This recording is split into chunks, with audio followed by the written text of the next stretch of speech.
Hi friends, నేను ఈ video ద్వారా మన ఇండియన్ ఆర్మీకి సెల్యూట్ చేస్తున్నా అండ్ మన పిఎం నరేంద్ర మోడీ గారికి సెల్యూట్ చేస్తున్నా. ఎందుకంటే ఇండియా మీద దాడి చేస్తే ప్రతి దాడి ఎట్లా ఉంటుంది అనేది వాళ్ళు ఊహించిన దానికంటే అధికం, వాళ్ళు ఊహించారో లేదో కూడా తెలియదు, అంతకంటే ఎన్నో రెట్లు ఎక్కువ మనం ఖచ్చితత్వంతో వాళ్ళ మీద దాడి చేసినాం. ఇంకొకటి ఏంటంటే ఏ ప్రభుత్వం అంటే వేరే ఏ దేశాలు కూడా మనల్ని తప్పు పట్టకుండా మన ప్రభుత్వం చాలా జాగ్రత్తగా తీసుకుంది. ఇప్పుడు 1 గంటల రాత్రి 1 గంటలకు దాడి చేసింది, 1:44 గంటలకు మనకు నోట్ రిలీజ్ చేసింది. దాంట్లో ఏమని ఇచ్చిందంటే మేము పాకిస్తాన్కి సంబంధించిన పౌరుల మీద కానీ పాకిస్తాన్కి సంబంధించిన ఆర్మీ మీద కానీ ఎటువంటి దాడి చేయలేదు. మా లక్ష్యం ఉగ్రవాదం, ఆ ఉగ్రవాద సంస్థలని గుర్తించి దాంట్ల మీదనే మేము దాడి చేసినాము అని చెప్పి చాలా క్లియర్గా ప్రెస్ నోట్ ఇచ్చింది. ఎందుకంటే ఉగ్రవాదాన్ని ఏ దేశం కూడా సపోర్ట్ చేయదు కాబట్టి ఏ దేశం కూడా మనకు వ్యతిరేకంగా ఉండడానికి అవకాశం లేదు. అంత ఖచ్చితత్వంతో మన ఇండియన్ ఆర్మీ ఇన్ని రోజులు ప్లాన్ చేసి దాన్ని ఖచ్చితత్వంతో దాడి చేసింది. ఈ దాడిలో ముఖ్య పాత్రధారు అజిత్ దోవల్ గారికి కూడా సెల్యూట్ చేస్తున్నాను. ఎందుకంటే ఇంత ఖచ్చితత్వంతో చేయడానికి ముఖ్య సలహాదారు, ముఖ్య కారకుడు ఆయనే ఉంటాడు. ఆయన ఉన్నందుకే ఇంత ఖచ్చితత్వంతో దాడి చేస్తారు కాబట్టి ఆయన కూడా సెల్యూట్ చేస్తున్నా. అండ్ ఇంతకుముందుకు సర్జికల్ స్ట్రైక్ జరిగినప్పుడు వాళ్ళు పాకిస్తాన్లో ఏమన్నారు, అది ఓన్లీ పిఓకే ప్రాంతంలో జరిగింది, పాకిస్తాన్లో జరగలేదు, పాకిస్తాన్లో ఇంత దాడి కూడా చేయలేదు భారత్ అని చెప్పి అప్పుడు చెప్పింది. కానీ ఇప్పుడు అట్లా కాదు, పిఓకేలో 5, పాకిస్తాన్లో 4, మొత్తం 9 స్థావరాల మీద దాడి చేసింది. పాకిస్తాన్ దేశంలో దాడి చేసింది కాబట్టి ఇప్పుడు వాళ్ళకు నోరు లేదు చెప్పుకోవడానికి. మా దగ్గరకు వచ్చి మా మీద దాడి చేసిర్రు అని చెప్పుకునేటంత అది లేదు. దాడి చేసిర్రు అని చెప్పి ఒప్పుకున్నారు. ఫస్ట్ 5 మంది చనిపోయారు, తర్వాత 8 మంది చనిపోయారు అని చెప్పి ఒప్పుకున్నారు. కానీ మొత్తం దగ్గర 100 మంది వరకు చనిపోయారు అని చెప్పి మన ఇండియన్ ఆర్మీ అంచనా వేస్తుంది. అయితే ఈ దాడిలో ముఖ్యంగా చెప్పుకోవాల్సింది మౌలానా మసూద్ అజార్, జైషే మొహమ్మద్ని స్థాపించిన మౌలానా మసూద్ అజార్ని అంతమొందించాలని చెప్పి ఈ దాడిలో ఒక భాగం. కానీ ఉన్న స్థావరాల మీద 4 మిసైల్స్ దాడి చేసినాయి. ఒకటే వాడు ఉన్న దగ్గరనే. వాని కుటుంబం మొత్తం 10 మంది చనిపోయారు, కానీ వాడు మాత్రం బతికినట్టు కొన్ని వీడియోలు చూస్తే మనకు అర్థమవుతుంది, హాస్పిటల్లో పడ్డట్టు. అయితే పాక్ ఆర్మీ ఏం చేస్తుంది, పాకిస్తాన్ ప్రభుత్వము మేము ఉగ్రవాదానికి సపోర్ట్ చేస్తలేము అని చెప్పి చెప్పుకుంటూ వచ్చింది. కానీ ఇక్కడ ఈ దాడి తర్వాత క్లియర్గా తెలుస్తుంది ఏంటంటే వాళ్ళు ఎవరైతే ఉగ్రవాదులు కొంచెం దెబ్బలు తాకి హాస్పిటల్లో పడ్డారో వాళ్ళని పలకరిస్తుంది. ఈ మసూద్ అజార్ని కూడా పలకరించినట్టు మనకు వీడియోలు వస్తున్నాయి. అండ్ చనిపోయిన ఉగ్రవాదుల అంత్యక్రియలలో కూడా పాకిస్తాన్ ఆర్మీ పాల్గొంటున్నది. అంటే ఎంత సపోర్ట్ చేస్తుంది, ఎంత పోషిస్తుంది అనేది మనకు ఈ దాడి తర్వాత చాలా క్లియర్గా, మనకని కాదు ప్రపంచ దేశాలన్నింటికీ చాలా క్లియర్గా కనబడుతుంది. పాకిస్తాన్ ప్రభుత్వము ఉగ్రవాదాన్ని పెంచి పోషిస్తుంది అని చెప్పి చాలా క్లియర్గా తెలుస్తుంది. ఈ దాడికి ఆపరేషన్ సింధూర్ అని పేరు పెట్టడానికి ముఖ్య కారణం ఏంటంటే మొన్న జరిగిన పల్గామా ఉగ్రదాడిలో వాళ్ళు మొత్తం మగవాళ్ళనే చంపుతారు, ఆడవాళ్ళని చంపుతలేరు. ఎందుకంటే ఆడవాళ్ళ బొట్టు, మన హిందువులకు బొట్టు చాలా కీలకం. ఆ బొట్టు తుడుచుకోపోవాలి, ఫ్యామిలీస్ మొత్తం బాధపడాలి, పెద్ద దిక్కును కోల్పోయి అని చెప్పి ఓన్లీ మగవాళ్ళని చంపారు కదా. చంపిన తర్వాత వాళ్ళు చెప్పింది ఏంటంటే మేము మోడీకి చెప్పు అంటని చెప్పి మనకి ఇది సోషల్ మీడియాలో చాలా ట్రెండ్ అవుతుంది. ఫోటో మోడీకి చెప్పు అంటారంటే ఆ మహిళ మోడీకి చెప్పినా అంటని చెప్పి ఒక ఫోటో ఉంది పక్కనే. ఈ మోడీకి చెప్తే ఏమవుతుంది అంటని చెప్పి మనకి ఇప్పుడు తెలుస్తుంది అన్నట్టుగా మనకు ఆ పోస్ట్ అనేది చాలా క్లియర్గా అనిపిస్తుంది. అందుకనే మహిళల బొట్టును తూడ్చేసారు కాబట్టి ఆ బొట్టు పేరు మీదనే ఆపరేషన్ సింధూర్ అని పేరు పెట్టిరు.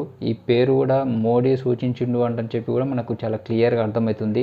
ఈ ఆపరేషన్ సింధూర్లో 2 మహిళా కమాండర్లు కూడా పాల్గొన్నారు.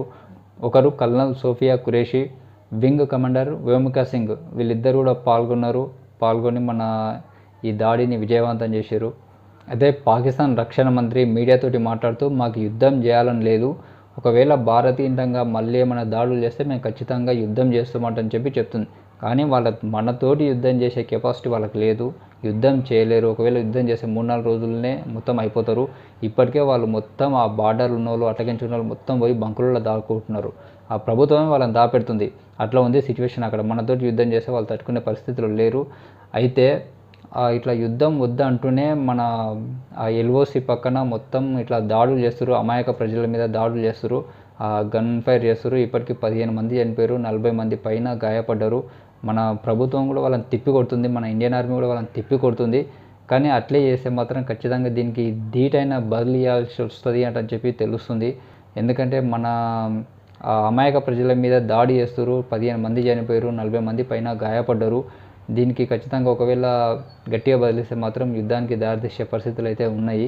ఇంకోటి ఏంటంటే ఇండియా పాకిస్తాన్ బార్డర్ ఉంది కదా, మన ఎల్ఓసి దగ్గర అంటే మన బార్డర్లో పాకిస్తాన్ స్పై కాల్స్ చేసి మేము ఇట్లా ఇండియన్ ఆర్మీ, ఇండియా ప్రభుత్వ అధికారులము అని చెప్పి కాల్స్ చేసి ఇండియన్ ఆర్మీకి సంబంధించిన సీక్రెట్స్ని గుంజుకోవడానికి ట్రై చేస్తుంది. ఇదే కాకుండా హనీ ట్రాప్ చేస్తుంది. అంటే మంచి మంచి అమ్మాయిలతోటి ఇట్లా అమ్మాయి వాయిస్ కాల్స్ చేసి అమ్మాయిలతోటి మాట్లాడించి ఇండియన్ ఆర్మీకి సంబంధించిన సీక్రెట్స్ గుంజుకోవడానికి ట్రై చేస్తుంది. మన భద్రతా సంస్థలు గుర్తించినాయి, ఈ విషయాన్ని చాలా కాల్స్ వస్తున్నాయంటని చెప్పి గుర్తించి అందరినీ అలర్ట్ చేస్తారు. ఎటువంటి అన్నోన్ నెంబర్ కాల్స్ వచ్చినా కానీ ఎటువంటి ఇన్ఫర్మేషన్ ఇవ్వకండి అంటని చెప్పి మన భద్రతా సంస్థలు వాళ్ళని అలర్ట్ చేస్తున్నాయి.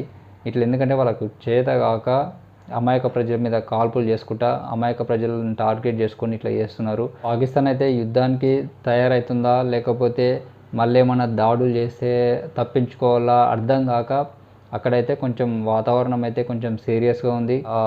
పాకిస్తాన్ బార్డర్లో ఉంటుంది కదా, ఆ బార్డర్లో ఉన్న రాష్ట్రాలలో మే 10 వరకు సెలవులు ఇచ్చింది. యుద్ధానికి రెడీ చేస్తున్నట్టు, అంటే మొత్తం ఏదైనా మనం మళ్ళీ ఏదైనా దాడి చేస్తే వాళ్ళు ఎదురు దాడి చేద్దాము అన్నట్టుగా వాళ్ళు ప్రిపేర్ అయితే అయ్యి ఉంటారు అంటని చెప్పి తెలుస్తుంది. దీంట్లో అమెరికా అధ్యక్షుడు కూడా నాకు అంత తెలుసు ఏం జరుగుతుందో అని కూడా ఆయన బదిలిచ్చిండు. చాలా దేశాలు కూడా మనకు సపోర్ట్గా ఉన్నాయి. కొన్ని ఈ చైనా, తుర్కీ అటువంటివి పాకిస్తాన్కు మద్దతు ఇస్తున్నాయి. ఆఫ్ఘనిస్తాన్లో అయితే అందరు డ్యాన్స్ చేస్తున్నారు పాకిస్తాన్ మీద దాడి జరిగినందుకు. ఈ ఆపరేషన్ సింధూర్ జరిగిన తర్వాత అక్కడ బీసీసీఐ నిర్వహిస్తున్న ఇప్పుడు ఐపీఎల్ ఏమైనా జరుగుతుందా, ఐపీఎల్కి ఏమైనా అడ్డంకులు ఉంటాయా అని చెప్పి చాలామంది డౌట్ పడుతున్నారు. అయితే బీసీసీఐ కూడా కేంద్ర ప్రభుత్వంతో టచ్లో ఉంటుంది. అయితే మెయిన్గా ఇక్కడ వచ్చిన 2 మ్యాచ్లకు అయితే ప్రాబ్లం అవుతుంది. అదేంటంటే పంజాబ్ తోటి ఢిల్లీ మ్యాచ్ ఉంది 8th రోజు, రేపు. ఇక్కడ ధర్మశాలలో ఉంది. ధర్మశాల అనేది పాకిస్తాన్ బార్డర్కు దగ్గరలో ఉంటుంది. అక్కడ మ్యాచ్ నిర్వహిస్తే ఏమైనా ప్రాబ్లం కావచ్చు అని చెప్పి ఆ మ్యాచ్ని అయితే ఢిల్లీకి ట్రాన్స్ఫర్ చేసే అవకాశాలు ఉన్నాయి. 11th రోజు ముంబై తోటి ఉంది పంజాబ్కు, అది కూడా ధర్మశాలలోనే ఉంది. దాన్ని కూడా మళ్ళీ ముంబైకి షిఫ్ట్ చేసే అవకాశాలు అయితే ఉన్నాయి. ఈ ధర్మశాలలో జరిగే మ్యాచ్లు అయితే అక్కడ నుండి వేరే దిక్కు షిఫ్ట్ చేసే అవకాశాలు అయితే ఉన్నాయి. ఇంకా వేరే ఈ ఐపీఎల్కి సంబంధించి ఎటువంటి మ్యాచ్లో కూడా ఎటువంటి ఆటంకాలు లేవు అని చెప్పి తెలుస్తుంది. ఎందుకంటే ఇప్పటికే ధర్మశాలలో ఎయిర్పోర్ట్ క్లోజ్ చేసారు, అక్కడ విమాన రాకపోకలు మొత్తం కూడా బంద్ చేశారు. కాబట్టి అక్కడైతే మ్యాచెస్ జరిగే ఛాన్సెస్ అయితే లేవు. మన దగ్గర ఈరోజు జరిగిన మాక్ డ్రిల్ కూడా చాలా సక్సెస్ఫుల్ అయింది. చాలామంది ప్రజలు దాంట్లో ఉత్సాహం చూపించి పాల్గొన్నారు. అందరూ కూడా పార్టిసిపేట్ చేసి దాన్ని ఎట్లా ఒకవేళ యుద్ధం జరిగితే ఏదైనా బాంబు గిన్నె పడితే చుట్టుపక్కల ఉన్న ప్రజలను ఎట్లా అలర్ట్ చేయాలి, ఎట్లా కాపాడాలి, మనం ఏం చేయాలి, అటువంటి యుద్ధ సిచ్యువేషన్ ఉంటే అనేది ఈరోజు నిర్వహించిన మాక్ డ్రిల్లో చాలా సక్సెస్ఫుల్ అయింది. ఇది ఫ్రెండ్స్ వీడియో. మీకు వీడియో నచ్చింది అనుకుంటున్నా. లైక్ చేయండి. మరిన్ని అప్డేట్స్ కోసం ఛానల్ని సబ్స్క్రైబ్ చేసుకోండి. Thank you friends.